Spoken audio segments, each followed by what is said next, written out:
एटा कौन कहीं जापर नुले आम अंचल एमएलए प्रत्येक मिलर पाखु से चांदा आदाय करते कहीं करते 40% रिसाइकिल तार कथा देखिकी हाँ एक्सपोज करा आपण कह मो कथा सरू ना ना शुणु एटेंशन डाइवर्ट करंतुनी एटेंशन मु विधायक ना नहीं ना मु विधायक ना नहीं शुणु तेणु मोर आ भितर कहवा कथा जे एमडीएम को छाड़िकी डीलर मान माध्यम जो चाउल रिसाइक्लिंग हुए ताकू धान किना प्रभाव पड़े एवं आपण जानिक आश्चर्य हेबे जे कटिनी छटिनी बाबद से चांदा आदाय करते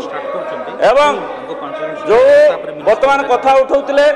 जे आधार